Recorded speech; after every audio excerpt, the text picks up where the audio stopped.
My parents just ruined my credit score, and I'm going to explain exactly how I ended up owing a staggering $250,000. I'm 23 years old, fresh out of college, and I've been dealing with a problem that has been slowly building up over the years. My parents have always shown a clear preference for my twin sister, Julie, and it's something I've struggled with for a long time. After high school, I was excited about studying law. I had high hopes of securing a scholarship to help cover the costs. But my parents weren't as optimistic. They insisted that I apply for an education loan to secure my spot at college as soon as possible. Since I was still under 17 at the time, I had little understanding of how loans worked. I trusted my parents' judgment and agreed to take out the loan, believing they had my best interests at heart. Most of the loan paperwork was handled by my parents. They took care of everything, and I simply signed wherever they asked me to, not fully understanding what I was committing to. Then the scholarship results came in. I was thrilled to find out that I had received a partial scholarship. This meant that half of my college fees would be covered. Naturally, I asked my parents what they planned to do about the remaining fees, given that the loan seemed larger than necessary. They assured me that I didn't need to worry about it, they would handle everything. Thanks to the scholarship, my tuition fees were reduced by half, and I was able to secure affordable on-campus housing that included meals at a subsidized rate. I also received a quarterly stipend from other sources, which helped cover my living expenses. To make ends meet, I took up a part-time job at a local cafe, which allowed me to stay financially afloat. With all of these factors combined, the loan only needed to cover half of my tuition fees. 5 years went by, and the loan issue never came up in any family discussions. My parents were more focused on convincing Julie to pursue a respectable career, like law or something similar. However, she decided to try her luck in the modeling industry and didn't attend college. After graduating, I started working as an intern at a law firm. Everything seemed to be falling into place until I received a shocking notice from the bank. They were demanding repayment of my loan, a whopping $250,000. I was completely blindsided by the amount. My entire tuition for all 8 semesters amounted to no more than $125,000, including interest. Yet here I was being asked to pay double that amount. I was in disbelief. Even if I accounted for every penny my parents might have invested in me, the numbers just didn't add up. It was at this moment that I realized something had gone terribly wrong. My trust in my parents had led me into a financial nightmare that was now threatening my future. When I was moving into my college dorm, I was confident that the total amount of my expenses wouldn't exceed $140,000. However, when I received a notice from the bank about the $250,000 loan, I was shocked and immediately called my parents to get some clarity. They explained that the full college fee was $250,000, so they applied for that amount just in case my scholarship didn't come through. This explanation didn't sit right with me. I reminded them that I had received a half scholarship, plus I had subsidized food and accommodation, so why did they borrow the entire amount from the bank? Their response was vague and full of excuses, which only made me more suspicious. Realizing this wasn't something I could resolve over the phone, I decided to visit them the following weekend. When I arrived, my parents were clearly uncomfortable and tried to avoid the conversation. But I was persistent. I demanded a full account of where all that money had gone. After much back and forth, they finally admitted that they had given the remaining amount to my sister, Julie, to support her education. I was furious. I couldn't believe they had used my loan money for her, especially when they knew how hard I had worked to secure that scholarship. I confronted them, accusing them of always favoring Julie and saying that their constant pampering had not only hurt her but also put me in this terrible financial situation. At this point, my mother became defensive. She insisted that they had always cared for both of us equally and that it was never their intention to give away my loan money. But since I got a partial scholarship, they decided to give the leftover amount to Julie. I shot back, asking why they didn't take out a separate loan for her. They explained that Julie's high school grades weren't good enough to qualify for a loan on her own, and they didn't have any other assets besides the house, which was already mortgaged for my loan. I was beyond frustrated. I told them that I wouldn't pay a cent more than $140,000 and that either Julie or they would have to cover the remaining balance. After that heated argument, I stormed out, too angry to continue the conversation. The next morning, I was trying to relax in my room when my father knocked on my door. He said he wanted to have an adult conversation with me, but it was, unsurprisingly, about the loan again. He explained that as a father, he felt it was his responsibility to secure the future for both of his children, and that's why he did what he did. I asked him how he could justify giving such a large amount of money to Julie when she didn't even attend college. He admitted that he had tried to persuade her to join, but she was determined to pursue a modeling career instead. I couldn't help but sarcastically ask if she had managed to achieve any success in those 5 years. My father sighed and said no, but he didn't feel he could stop her from trying. At that moment, I realized just how deeply my parents' favoritism for Julie had affected our lives. Their choices had not only put me in a financial bind but had also done little to actually help Julie in the long run. I felt a pang of guilt for the harsh words I had used, but I couldn't help it. The thought of being saddled with a $250,000 debt was overwhelming. I told my father that the amount was simply too much for me to handle. He tried to reassure me, saying that I was earning a decent stipend from my current job, and once I transitioned to full-time work, I would be making enough money to repay the loan without too much difficulty. I pushed back, trying to explain that it still felt unfair, but he cut me off. He reminded me that I was only 23 years old and had 6 years to pay off the loan.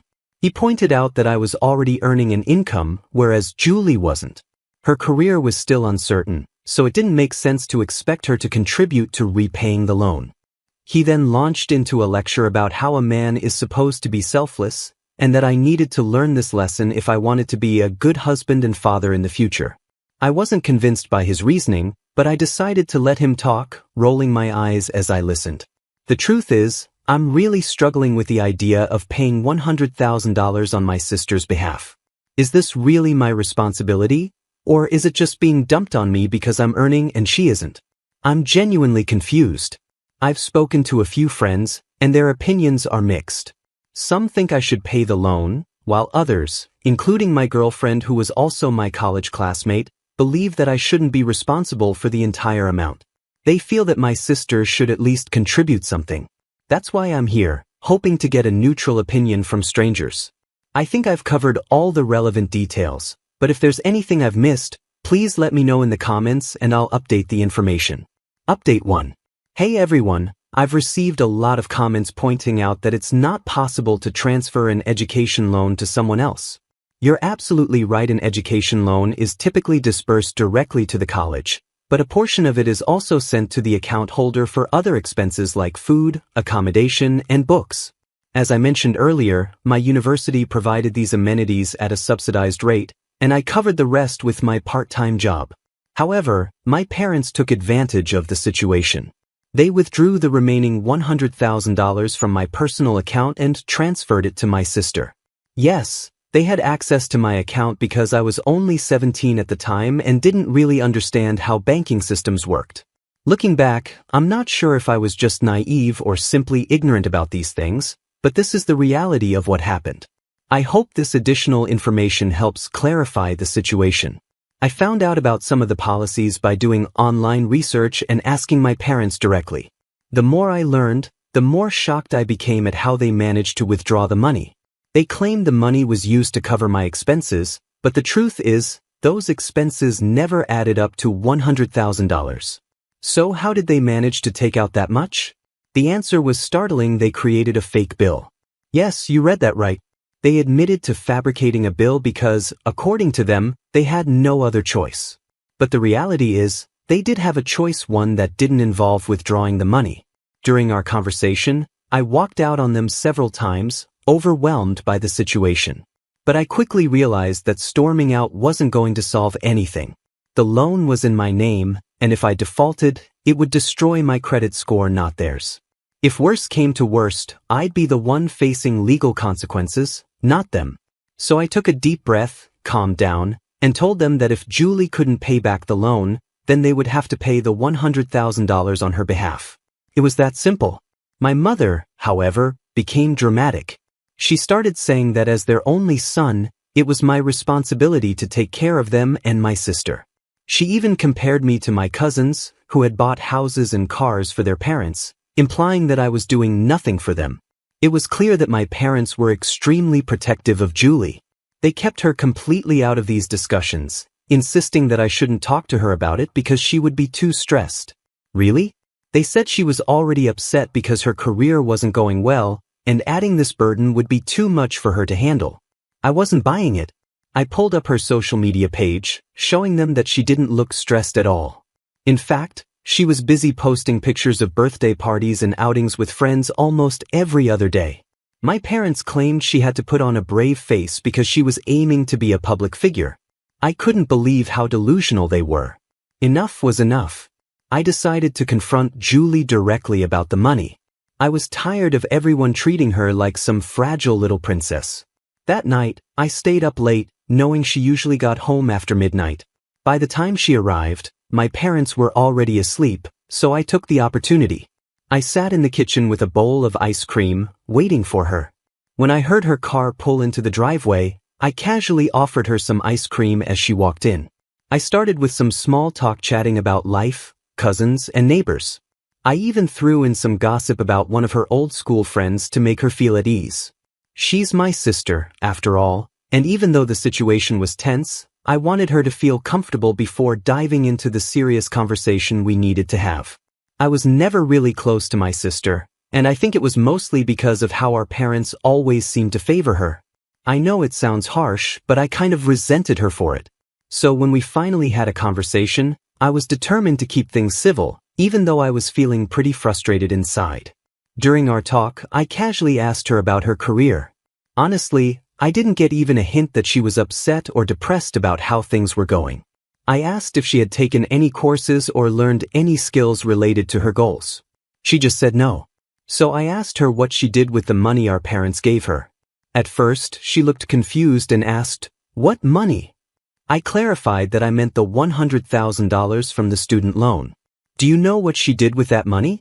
"No, she didn't use it for anything productive like a cosmetic surgery or a lip job or something. That might have at least been a better use of the money, believe it or not. Instead, she blew it all on partying and vacations with her friends."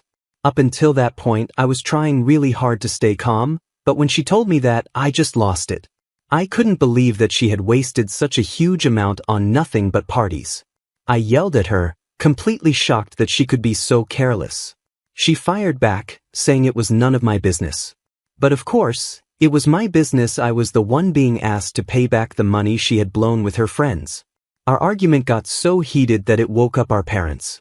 They rushed in, trying to break it up, and immediately started blaming me for bringing up money issues with her.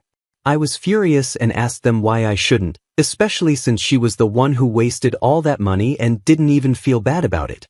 Normally, I would have just backed down, but this time, I stood my ground. I asked my parents if they knew what she had done with the money. They tried to calm me down, saying we should talk about it in the morning, but I wasn't having it. I told them I needed answers right then and there. I made it clear to my sister that I wasn't going to pay back the money she spent. I would only pay for my own tuition fees. She challenged me, saying I could do whatever I wanted, but she wouldn't pay a single penny. She smugly reminded me that the loan was in my name, so legally, she wasn't responsible. She was right to a certain extent, and that made me feel even more defeated. I couldn't stand being around them any longer. I told my parents that either she or they would have to pay the money, and then I stormed out of the house. I ended up crashing at a friend's place for the night. The next morning, I went back to my dorm without speaking to anyone. Fortunately, through my first post, I was able to connect with a bank official who helped me understand more about the loan policies. After the confrontation with my sister and parents, I spoke with him and learned that I could actually take legal action against my parents for faking the bill and taking the loan money. But before I decided to go down that path, I knew I had to think things through carefully. I had to gather all the original bills, and it wasn't easy. Most of them were lost when I moved from my college dorm to my condo after graduation. It took me several days of digging through old emails and apps to finally collect all the soft copies of the bills. After I left home that morning in a fit of anger, my parents didn't even bother to call or check up on me. Under normal circumstances, I wouldn't have cared, but I had stormed out in a rage, and they still ignored me. I wasn't eager to talk to them either, so I decided to do what they least wanted: confront their precious daughter, Julie. I sent her excerpts from the law that detailed the penalties for loan forgery in our jurisdiction. I made it clear that if they didn't pay back the $40,000 plus the $60,000, totaling $100,000, I would sue them for fraud. I also mentioned that I had all the original bills and wasn't afraid to take this to court, even though they were my parents. Julie didn't respond, but a few moments later, I got a call from my dad. I didn't answer and instead left a voice note, saying that they were the greedy ones for expecting me to shoulder this burden. And really, calling Julie my younger sister? She's only 5 minutes younger than me, for goodness sake. I might have considered paying if she had used the money wisely or shown any guilt for wasting it. But no, she was proud of blowing it all, and my parents seemed to think they had a right to my earnings just because I had a job. I forwarded the same message I sent to Julie to my dad. He didn't respond, but my mom did. She labeled me as greedy, stubborn, and self-centered. I told her I didn't care what they called me, but they needed to pay back the money regardless. After a lot of back and forth and constant follow-ups, my dad finally said he needed some time to review his assets and would get back to me. It's been a week, and I haven't heard from either of them since. I know I might have gone a bit too far by threatening to sue them, but what other choice did I have? It's not like I can't pay the money back, but why should I bear the unnecessary burden for something that was used so carelessly? I'll keep you updated on how things progress, but for now, thank you for guiding me. Update 2. As I mentioned in my previous post, I almost threatened my parents with a lawsuit if they didn't pay back the $100,000 they gave to Julie, especially after they forged my bills to get the amount. After several heated arguments and plenty of badmouthing, my father asked for some time to review his assets and figure out a solution. It's been more than a month since then, and I'm still waiting for a response from them. I finally heard back from my parents, but before that, I had already started paying off my loan installments EMIs since I had a job. Even though I had 7 months before the payments officially started, I decided to get a head start. It was my third EMI, and I knew it would be a long road before I'd even be halfway through paying off the debt. Despite that, I texted my father to ask about the status of their promised help. I didn't get an immediate response, but a few days later, my mother and Julie showed up at my condo. When they arrived, I invited them inside, but instead of coming in peacefully, my mother started yelling at me from the corridor. She called me shameless for what she described as blackmailing my parents for money after all they had done to raise me and provide me with a good education. Not wanting to create a scene in front of my neighbors, I urged them to come inside.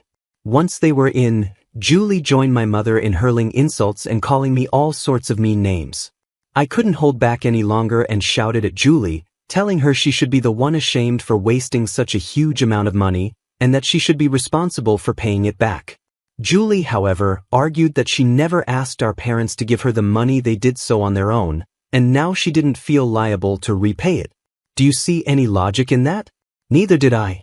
My mother then resorted to emotional blackmail, reminding me that they had even mortgaged their house for my future. I lost my patience and told them that if that was the case, I'd stop paying the EMIs and let the bank auction the house to recover the loan amount. At that point, they realized I wasn't going to be swayed. They left, cursing me as they walked out. About a month later, I followed up with my father again, insisting that they needed to pay back the money. He replied, saying they were planning to partition the backside of the house to rent it out, and that the rental income would be used to pay the EMI for Julie's share of the loan. While I felt bad that our family home had to be split up to repay the loan, I knew Julie should feel even guiltier, but she didn't. Instead, she continued to blame me for disrupting the peace in the household. I've stopped caring about her accusations. For now, I'm continuing to pay the EMIs. I spoke with the bank manager about the loan term, and he told me I still had 3 more years before the $140,000 would be fully paid off. So, I have 4 years to try and squeeze the money out of my parents' pockets. Hopefully, by then, they'll be able to come up with the money. I'll keep you updated if anything changes. Update 3. Hey everyone, I know some of you have been wondering where I went. It's been 4 years since I posted my story here, and a lot has changed during that time. I'm now a corporate lawyer living in United States. I'm engaged to my college sweetheart, who I mentioned in my previous post, and we're planning our wedding for next year. On top of that, I'm finally free from my student loan. I've paid it off completely. While I'm incredibly grateful for all I've accomplished, I can't help but feel sad about how strained my relationship with my parents has become. As I mentioned in my last update, my father agreed to rent out half of our house to cover Julie's loan payments. He did make a few payments, but everything changed when he found out I had landed a high-paying job at a big corporate company. Suddenly, he stopped paying the EMIs. At first, he had all kinds of excuses. He said the tenant wasn't paying rent, my mother's medical bills had increased, or that he was in debt because of his business. For the last 1.5 years, he kept delaying the payments with one excuse after another. Since moving to United States, I hadn't visited home because I didn't feel comfortable there anymore. I believed his excuses for a while, but then I decided to call my aunt, who lives next door to my parents. What she told me was a shock. There was no truth to my father's excuses. In fact, my parents had built 3 more floors on top of their house and rented them out, making a good income.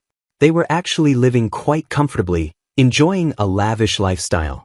When I asked my aunt about Julie's career, she just laughed and said Julie was never serious about it. She had always intended to live off my parents' money. This revelation left me confused and hurt. I asked my aunt if she was sure about all of this, and she assured me it was true. She even mentioned that my mother and Julie regularly flaunted their designer clothes and new jewelry at family gatherings. To prove it, she sent me pictures from a few events. I was heartbroken to realize that my parents were just using me for money. Angry and betrayed, I sent my father a final ultimatum. I told him that if they didn't start paying back the money, I would have no choice but to file a police complaint against them. By then, I was already in United States, and I warned him that I would default on the loan, which would result in them losing the house they had mortgaged. I also made it clear that I no longer needed any credit from the bank, so I wasn't afraid of the consequences. I decided that I didn't care about taking a hit on my credit score anymore. It just didn't matter to me. The same toxic cycle continued, where my parents and sister ganged up on me, verbally abusing me to the point where I almost considered just paying off the entire debt to get them off my back. Thankfully, my girlfriend stood by me through it all. She helped me stay strong and even got her sister involved, who happens to work with the police. Her sister called my parents and informed them that I was at the police station, ready to file a forgery complaint against them. Although it wasn't a criminal case, they suggested an out-of-court settlement. I felt bad about having to resort to such measures, but I knew it was necessary. My father eventually agreed to pay the money, but I made it clear that I didn't want to keep dealing with this mess over and over again. I insisted they pay the entire amount in one go. I knew they had the money. My aunt had told me that just 7 months earlier, my grandfather's house had been sold, and each of my father's siblings, including him, had received $300,000 as their share. After some hesitation and more threats of police involvement, my father finally agreed to pay the full amount. He transferred the money a week ago, and I immediately used it to pay off the remaining balance on my loan, closing it out for good. Along with the payment, my father sent me a note saying they were disowning me and cutting me off, telling me never to contact them again. That message broke me. I cried, feeling the sting of being disowned by my own family. My girlfriend tried to comfort me, reminding me that it wasn't my fault and that they were just greedy and selfish people. But no matter how terrible your family is, being disowned by your own blood is deeply painful. For a moment, I even blamed myself for the whole situation and thought about giving them the money back. But as my emotions settled, I realized that no matter what I did for them, they would never truly value or appreciate me. I had been paying the EMIs for 4 years, and they never once expressed gratitude or love. They never asked me politely for help. They always demanded it as if they were entitled to it. Meanwhile, they were showering their wealth on my sister, who had done nothing to deserve it, simply because she was their little girl. In the end, I understood that it wasn't my fault, and cutting ties with them might have been the best thing I could do for my own well-being. I still can't fully understand the logic behind the bias my parents had. I know some people might criticize me for threatening my parents and demanding the money, but I believe it was fair. I've moved past the guilt, and I no longer care about the labels others might put on me. I wanted to make this final update because there were a few people in the community who really helped me understand the complexities of the loan policy when I was too young and naive to figure it out on my own. So, Thank you for listening to my story and for all the support. Now, let's get straight to the point. I noticed that some comments on my original post were critical of my actions, saying that I shouldn't have gone after my family to get the money back. They felt it was my responsibility to help my sister and my family. About 20 to 25% of the comments shared that view. However, the majority, about 80%, supported my decision, agreeing that it wasn't my responsibility to cover the debt, especially since my sister didn't even use the money for education. I'd really like to hear your thoughts on this. Feel free to share your opinions in the comments section below, and let's discuss it together. This story has had its share of ups and downs, so I'm interested in what you all think. Once again, my name is Revenge Online. If you want to support the channel, there are 3 simple ways to do it. Subscribe, hit the notification bell, and leave a comment or like. I'll see you all tomorrow, and remember, it's cool to be kind. See ya.